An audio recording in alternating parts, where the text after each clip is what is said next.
বিসমিল্লাহির রহমানির রহিম। শুনতে পাচ্ছেন আমাকে ভাই? সম্মানিত সভাপতি, সম্মানিত আমিরে জামাত এবং উপস্থিত নেতৃবৃন্দ, আসসালামু আলাইকুম রহমতুল্লাহ বরকাতুহ।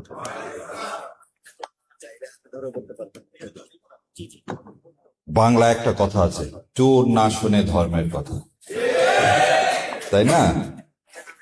আমার আমিরে জামাত যতভাবে উদারতা দেখা যায়, পিতা হিসাবে, ভাই হিসাবে সংসদে সব দেখালেন, আর আমরা বাইরে ভাবলাম পারতেছে না, খালি ওয়াক আউট করতেছে, আর কিছু করে না।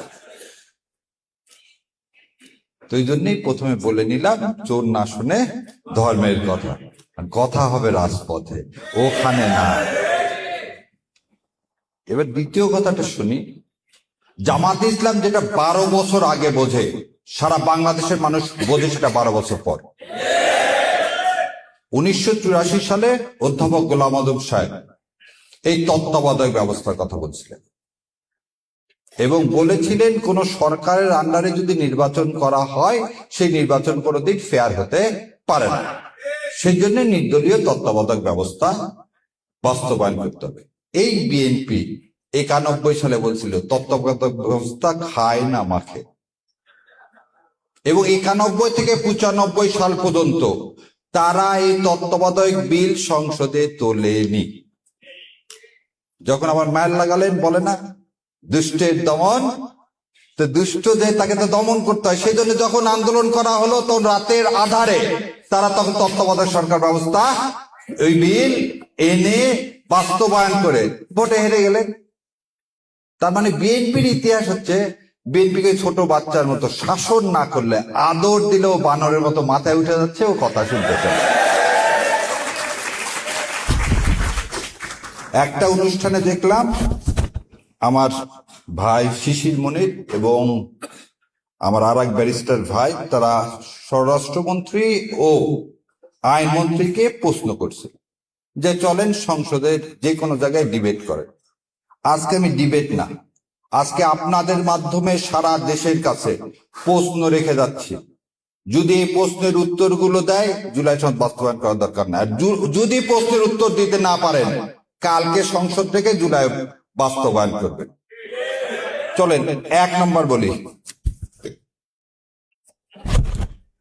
বঙ্গভবনে গেছিলেন সেদিন কোন আদেশের বলে?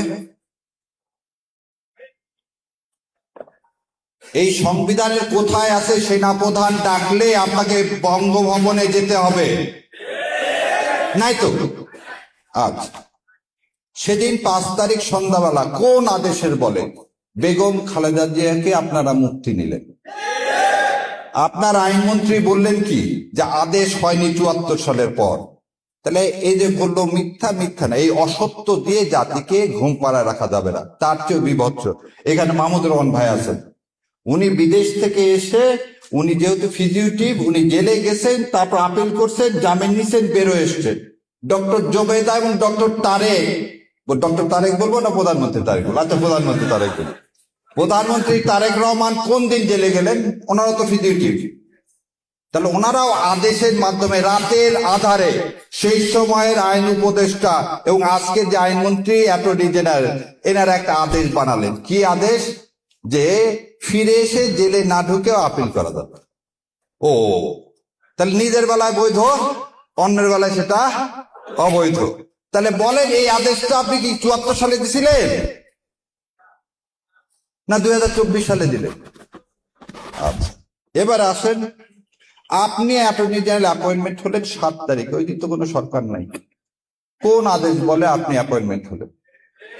এই সংবিধানে আছে প্রধানমন্ত্রী এবং চিফ জাস্টিস ছাড়া আর কোনো কিছুই রাষ্ট্রপতি করতে পারবে না। 2 জনকে নিয়োগ দিতে পারবে, প্রধানমন্ত্রী এবং প্রধান বিচারপতিকে।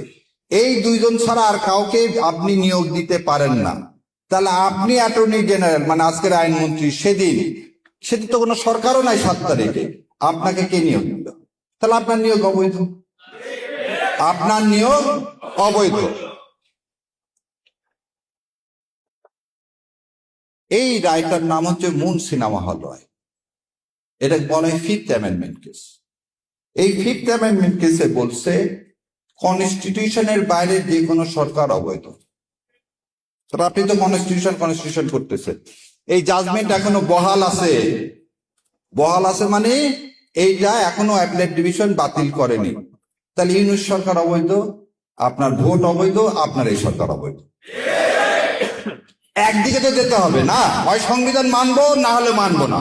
হয় সংবিধান না মানলে কি মানবো? বিপ্লবকে মানবো। আপনি বলতেছেন জুলাইকে মানি না। জুলাই মানে কি? বিপ্লব। জুলাই মানে কি? বিপ্লব না? তাহলে হয় বিপ্লব মানবেন নাহলে কনস্টিটিউশন মানবেন। কনস্টিটিউশন মানলে আপনি অবৈধ, আর বিপ্লব মানলে আপনি বৈধ। কোন দিকে যাবেন আপনাকে সিদ্ধান্ত নিতে হবে। তারপরে এইটা করার জন্য 72 দিন চা মিষ্টি খাইলেন। কোথায়? কনসেনসাস কমিশনে।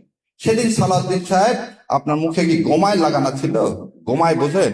ওই যখন ওই কুলের ধ্যান হয় তখন গরুর মুখে লাগায় দেয়। সেদিন আপনি কেন বলেননি যে গভর্নমেন্টের এই ফ্রি, আমার আপনার ট্যাক্সের টাকার চা বিস্কিট খাবো না, এটা অবৈধ? সব করলেন, সব করে এখন বলতেছেন এটা মানবো না। এবার আর একটা কথা বলি, ওনারা বলছেন যেটাতে ওনাদের নোট অফ ডিসেন্ট আছে সেটা ছাড়া সব বাস্তবায়ন করবো, তাই তো? সে কথা বলছে না? আচ্ছা, সুপ্রিম কোর্ট সচিবালয়ে কোনো নোট অফ ডিসেন্ট দেওয়া নেই।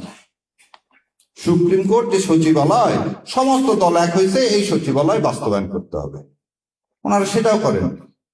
খালি তাই, শোনেন, এইটার নাম হচ্ছে সংসদীয় কার্য বিবরণ। তারাই কার্যকরী কমিটিতে যা যা সিদ্ধান্ত নিছে সেইটাই ওই প্রণালীতে এটা কি করছে, তারা এগ্রি করছে। কি এগ্রি করছে তারা পরে শোনাই।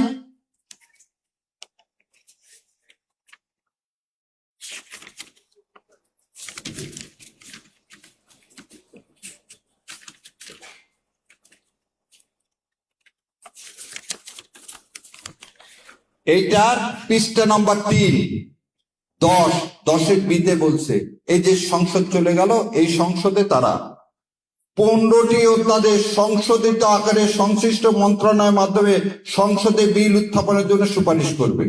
কোথায়? এই যে সংসদ চলে গেল সেই সংসদে এই 15টা বিল উত্থাপন করলেন না। কি কারণে করলেন না জানেন?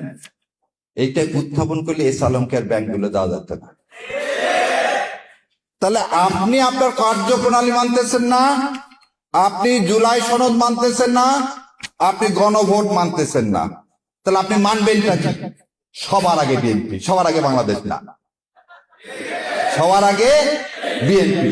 আর সবার আগে বিএনপি মানে বিএনপি না, সবার আগে হচ্ছে যে আমাকে ক্ষমতায় আনছে। ওই যে বলছে না আমি তো আসতে পারতেছি না, একজন আমাকে না বললে আমি তো দেশে আসতে পারতেছি না, তার মানে কি সুইচ এই প্রধানমন্ত্রীর হাতে না? ওই জন্য আমি বলি উনি চুপচাপ আছেন এই কারণে, কারণ উনি কথা বললে কখন নামায় দেয় ঘাট ধরে। কারণ সুইচ তো ওনার হাতে না, সুইচ তো ভারতের হাতে, দিল্লির হাতে। আমরা বলছি আজাদি না গোলামি, আজাদি আজাদি। তো সোজা আঙ্গুলে যদি ঘি না ওঠে বাবা। আর আমার শিশির ভাই বললেন কোর্ট, শোনেন, এই বিচারক নিয়োগ দিচ্ছে না কি জানেন?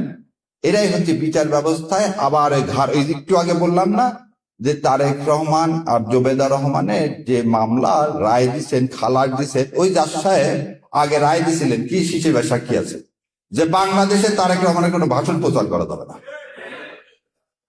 ওই জাজ সাহেব আবার দেখলাম বঙ্গভবনে তারেক রহমানের সাথে হ্যান্ডশেক করার জন্য দৌড়ায় আসতেছে। তো সেই বিচারের কাছে আপনি কি জুলাই সনদের পক্ষে পাবেন? অতএব এই জুলাই সনদ বাস্তবায়ন করার আগে রাজপথ ছাড়া আর কোনো পথ নাই। আইনের ভাষায় আমরা সব বলছি। এখন কোর্টকে আপনি সেই কারণে বিচার বিভাগ স্বাধীন করতে দেন। সো অন্যরা আছে, আইনের কথা সব শিশির ভাই বলছেন। আর পৃথিবীর কোন দেশে ধরে নেন আপনার এটা একটা দেশ, এটা বলে শেষ করে দিচ্ছি, এটা একটা দেশ, আমরা এখানে সবাই আমিরে জামাতকে নেতা হিসেবে মেনে একটা সিদ্ধান্ত নিলাম। সেই সিদ্ধান্তটা আপনাদের জন্য। গ্রিক রাষ্ট্র বলছে কি তুমি সিদ্ধান্ত নিতে পারো না, যাদের জন্য সিদ্ধান্ত নিবা তাদের কাছ থেকে তোমাকে কি করতে হবে? ভোট দিতে হবে। না, আমরা তো এখানে সংখ্যাগরিষ্ঠ আমাদের এই 11 দলের মধ্যে, কিন্তু আমরা কি সারা দেশের সংখ্যাগরিষ্ঠ না, সেই জন্য আপনাদের কাছ থেকে নিলাম। তাহলে 70% মানুষের ভোট বেশি না 51% ভোট বেশি? 70%। এই সহজ পাটিগণিত যাই বোঝে না তার হাতে আপনি রাষ্ট্র ক্ষমতা দিচ্ছেন, আপনার তো এই সর্বনাশ হবেই। ধন্যবাদ আপনাদেরকে। আল্লাহ হাফেজ। আসসালামু আলাইকুম ওয়া রাহমাতুল্লাহি ওয়া বারাকাতুহু। মিশন 90 সংবাদের পিছনে নয় ভিতরে ছুটি।